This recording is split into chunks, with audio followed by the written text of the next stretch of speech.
네, 도널드 트럼프 대통령 제47대 미국 대통령으로 공식 취임했습니다. 이 트럼프 대통령은 취임 연설에서 미국을 최우선으로 둘 것이라며 더 강해진 미국 우선주의를 천명했습니다.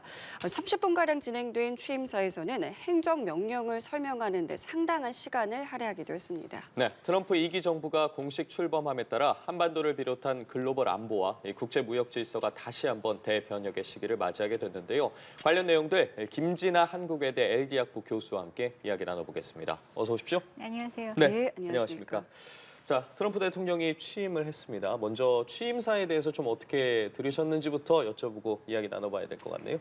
일단 트럼프 대통령이 새로운 시대를 열겠다라고 얘기를 했는데 실제 예. 그 내용을 들어보면은 굉장히 디스토피아적인 암울한 미래를 암시했다라고 그렇게 얘기를 할 수 있을 것 같습니다. 예. 여러 가지가 있지만 세 가지 정도 저는 주의 깊게 들었는데요. 첫 번째는 상식의 혁명, 커먼 센스라고 얘기를 했거든요. 예. 근데 뭐가 상식이냐라는 그런 질문이 그럼 제기가 되겠죠. 이게 커먼 센스라는 거는 1775년에 토마스 페인이 영국의 압제로부터 저항하자 그리고 미국이 단결하자 하면서 썼던 얘기예요. 그러면은 지금 미국이 어떤 착취를 당하고 있는가? 결국에는 전 세계로부터 착취를 당한다. 그러면은 커먼 센스는 뭐냐? 결국에는 이제 미국 우선주의다라는 그런 논리로 가져간다라는 거죠. 예. 그리고 두 번째는 해방의 날이라는 얘기를 했어요. 근데 미국이 독립 이후에 식민지가 된 적이 없는데 그럼 뭐로부터 해방되어야 되느냐 이런 질문이 또 들잖아요. 그러면은 그거 이제 쭉 읽어다 보면은 무슨 얘기가 나오냐면 급진적이고 부패한 체계가 시민의 권리를 침해했다라고 얘기를 하는 거예요. 여기부터 해방을 해야 된다라는 건데 그러면은 이제 진보적인 여러 가지 바이든의 정책으로부터 이제 해방시키고 그러면 규제를 푼다든지 뭐 다양성 이런 거 추구하는 것을 뭐 이제 좀 이제 조정을 한다든지 이런 여러 가지 것들을 하겠다라고 하면서 막바로 또 행정명령을 되돌리는 걸 이제 시도를 했잖아요. 예. 그 나머지도 이제 제가 하나 더 이제 말씀을 드리고 싶은 것은 대외 팽창주의를 조금 언급을 했다, 시사를 했다라는 거예요. 왜냐하면 윌리엄 맥킨리 대통령을 언급을 했는데 이 사람은 1890년대 스페인과 전쟁에서 필리핀이랑 괌을 차지했었던 미국의 사실 팽창주의 마지막 인물이거든요. 그렇기 때문에 파나마 찾는다, 멕시코만은 뭐 아메리카만으로 한다, 뭐 이런 예. 식으로 그런 이제 아주 이제 과격한 그러니까 대외 기조 이런 부분들을 또 조금 암시를 했다라는 점이 좀 특징적인 것 같습니다. 말씀하신 것처럼 실제로 바이든 행정부 정책에 대한 이제 비판과 공격도 실제로 좀 있었고요. 행정명령도 이제 취임 연설에서 이제 구상을 좀 밝혔는데 그 내용들에서 좀 눈에 띄는 내용들은 어떤 것이었습니까? 제가 보기에는 일단은 가장 중요한 것 중에서 하나가 강력한 군대를 이제 건설한다라는 예. 부분이었어요. 그게 이제 잭슨주의를 표방한다라고 우리가 많이들 얘기를 해왔는데 이제 오늘 이사하는 날이거든요. 백악관으로 이제 짐이 다 들어가는데 그 중에서 하나가 앤드류 잭슨 대통령 초상화예요. 다시 들어갑니다. 근데 앤드류 잭슨은 군대 재건을 통해서 미국을 강하게 만들어야 된다라는 그런 모토를 굉장히 강조를 했었던 사람이에요. 그러면은 지금 중국과의 경쟁 구도에서 해군력 증강 이런 것들 분명히 중요하게 생각할 거고 특히 핵전력 프로그램 바이든 정부 때 중단되었었던 프로그램들을 다시 되살리는 그런 부분들을 강조를 할 것 같고요. 또 하나 이제 또 한편으로는 해외 분쟁을 또 줄인다라고 얘기를 하는데 현재 이제 진행되는 분쟁은 빨리 종료를 시키면서 앞으로 선택과 집중을 하겠다라는 그런 의미로 받아들일 수가 있다라는 거예요. 그러면은 국익에 정말 중요한 그런 사안에 대해서는 적극적으로 아주 공세적으로 대응을 한다라는 부분들도 우리가 읽을 수가 있는 그런 부분인 거죠. 그렇다면 이런 것들이 과연 앞으로 어떻게 진행이 될 거냐? 저는 앞으로 봤을 때 의회 역할이 상당히 중요하다는 생각이 들어요. 왜냐하면 의회에서 이제 일단은 국방비 이런 것들을 징해가는 것을 캡을 씌워놨거든요. 그래서 행정부 마음대로 이렇게 막 늘렸다, 이제 줄였다 하기는 어려운데 만약에 이것을 늘리려고 한다면 의회에서 세출 법안을 다시 또 통과시켜주면서 이런 것들을 풀어줘야 되는 그런 작업들이 뒤따라야 됩니다. 그렇기 때문에 지금 행정부는 정부 예산 적자가 앞으로 많이 발생할 거기 때문에 예산을 줄이겠다라는 그런 노력을 하고 있는 차원에서 이러한 이제 군사력 강화 이런 것들을 과연 얼마나 속도감 있게 추진할지 이런 것들을 조금 지켜봐야 되는 그런 부분들이 있는 거죠. 예, 트럼프 대통령이 이렇게 여러 가지 행정명령을 내리기 시작을 하면서 과연 그 부분에 있어서 한반도에 대한 이야기도 언급될지에 대해서 관심이 있었는데 저희도 앞서 워싱턴에 나가 있는 취재기자 통해서 연결해 봤는데 계속해서 속보가 들어오고 있습니다. 뭐 트럼프 대통령 북한에 대한 언급도 했고 그리고 또 조금 전 들어온 속보에 따르면 트럼프가 기존의 무역 협정을 재검토하라고 지시를 했다고 해요. 그렇게 되면 우리와 한미 FTA가 있지 않겠습니까? 이 부분이 포함될 수도 있지 않겠냐라는 관측도 조심스럽게 해볼 수 있을 것 같은데 이 부분에 대해서는 좀 어떻게 봐야겠습니까? 무역 협정 같은 예. 경우에는요, 이거는 이제 첫날부터 이거는 하지 말라라는 그런 얘기들이 제게서도 상당히 많았어요. 예. 왜냐하면은 이 여러 가지 이제 추가 관세 이런 것들은 경제적으로 부담이 된다라는 그런 여러 가지 얘기가 많았었고, 그리고 만약 그렇게 된다라고 한다면은 결국에는 미국인들이 다 지불을 하는 것이거든요.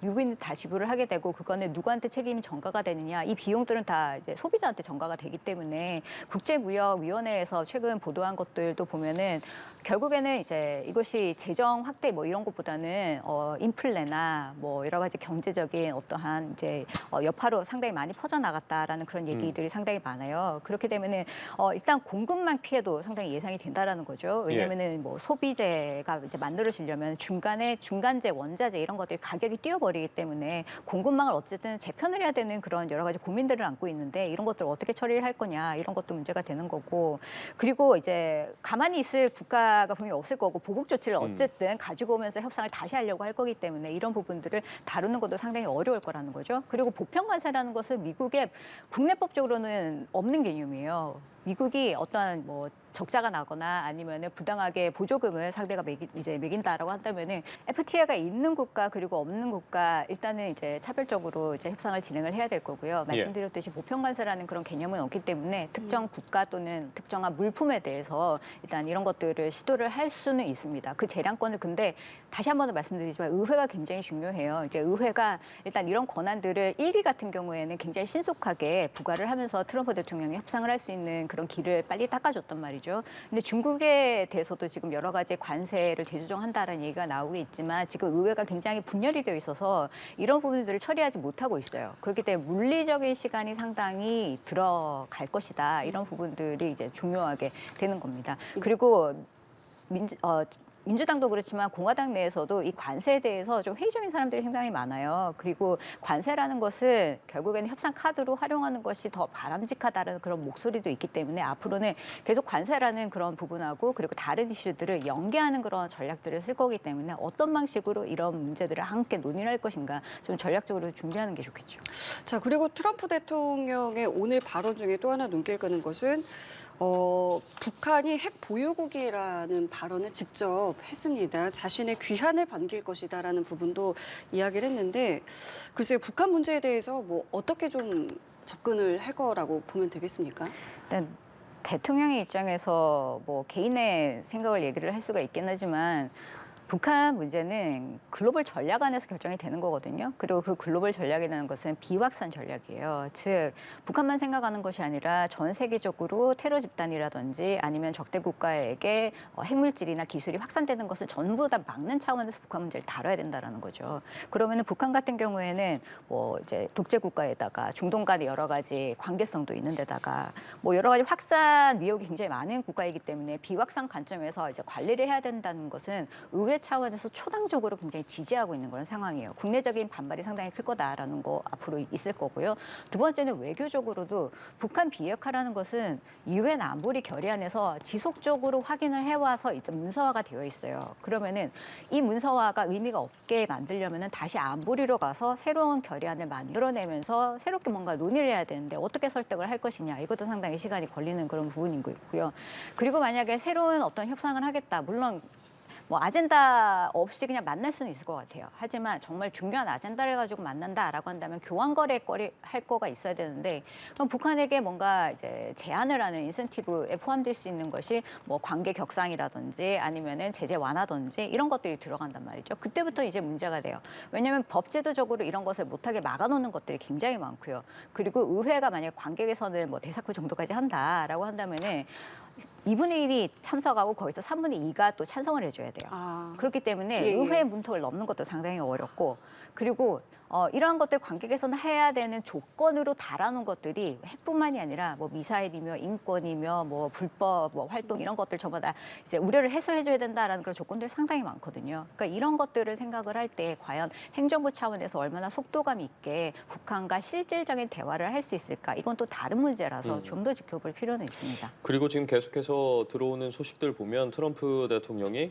푸틴 러시아 대통령을 만날 것이라고 했습니다. 우크라이나전에 대해서 최대한 빨리 종식하기 위해서 노력할 거라고 했는데 뭐 앞서 대선 기간에도 그렇고요. 본인이 이제 대통령이 되면 최대한 빠르게 우크라이나전 종식시킨다고 했는데 어쨌든 지금 상황이 흘러가고 있는 상태고 푸틴 대통령과의 만남을 시사했는데 언제 좀 종식이 될 수 있을 거라고 보세요? 뭐 이게 24시간 이내를 했다가 예. 6개월로 늘어났다가 켈로그 특사는 100일 이내라고 했다가 지금 그 얘기는 뭐냐면 이게 쉽지 않다라는 거예요. 그리고 지금 흘러나오는 종전안에 들어있는 내용이 한 크게 세 가지 주목할 필요가 있는데 우크라이나의 나토 가입을 일단 지연시킨다 최대한. 그리고 현재 전선을 동결시킨다라는 거고 그럼 중간에 있는 땅들은 비무장화를 만든다 이렇게 하면서 관리를 한다 뭐 이런 내용들이 들어있는 걸로 알려져 있는데 여기에 대해서 양측이 합의하기가 상당히 조금 gon란한 그런 시점이다. 왜냐하면 러시아는 최대한 많은 지역들을 확보를 하려고 할 것이고 예. 그리고 반면에 우크라이나는 이런 부분들을 되찾을 뿐만 아니라 전제 조건으로 협상하기 전에 뭐가 필요하냐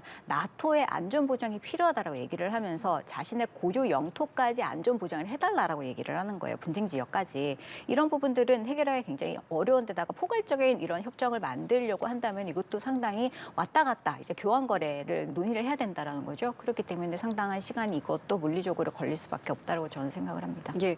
자, 그리고 이번 행정명령에 틱톡 금지가 들어갈 것인가에 대해서 여러 이야기가 나왔는데 유예 의사가 밝혀졌습니다. 그러면서 미중 합작 법인을 만들자라고 트럼프 대통령이 제안을 했다라고 하는데 이렇게 되면 이제 미중 간의 관계는 어떻게 봐야 되는 거겠습니까? 글쎄요, 미중 간의 관계는 일단은 아까도 말씀드렸듯이 의회에서 이런 것들을 중국 때리기를 하려면 뭔가 빨리 움직여줘야 되는데 물리적인 예. 시간이 일단은 걸리는 상황이고 그리고 미국은 우크라이나전 아까 말씀하셨잖아요. 우크라이나 전에 중국을 조금 역할을 활용하려고 하는 그런 측면들이 있거든요. 그러면은 관계를 일단 관리하는 것이 일단 중요하게 되는 것이고 그리고 이제 공화당 내에서도 지금 굉장히 이제 갈등이 있는 게 틱톡 금지를 연기하는 행정명령에 이제 선호하겠다라고 약속한 그 배경에는 또 뭐가 있느냐. 결국에는 이제 중국에 진출해 있는 머스크의 이제 테슬라를 비롯해서 예. 예. 여러 가지 이제 이권들이 지금 걸쳐져 있다라는 거예요. 그럼 이런 것들 이제 고려를 해가지고 이제 진행을 할 수밖에 없는 것이고 그 이제 여러 가지 이런 그 빅테크들의 여러 이제 결탁 이런 것들이 최근에 많이 보이고 있는데 결국 그렇다면은 이제 대중국 투자 제한을 한다던가 여러 가지 제재를 들어가는 그런 부분에 있어서 계속적으로 제동이 들어올 수밖에 없는 그런 상황들로 지금 구성이 되어 있다라는 점에서 이런 것도 상당히 고민되는 그런 지점이 분명히 있는 것 같아요. 예, 지금 머스크 이야기 해주셨는데요. 이번 취임식만 보더라도 뭐 테슬라 일론 머스크를 비롯해서 빅테크 최고 경영자들이 내각 장관들보다 앞자리에 자리를 했거든요. 이 부분만 봐도 트럼프 2기에서는 이들의 입김이 도대체 어디까지 흘러갈 것이냐, 그 권력 구도에 대해서 뭐 견제에 대한 이야기도 벌써 나오고 있고요. 좀 어떻게 전망하고 계십니까? 일단 취임식 비용이 최대였거든요. 예. 1억 7천만 정도 있는데 이 중에서 빅테크 쪽에서 많이 나왔었고요. 그 중에서 이제 메타가 100만 달러를 이제 딱 투척을 하면서 애플, 아마존 이렇게 계속 따라갔단 말이죠.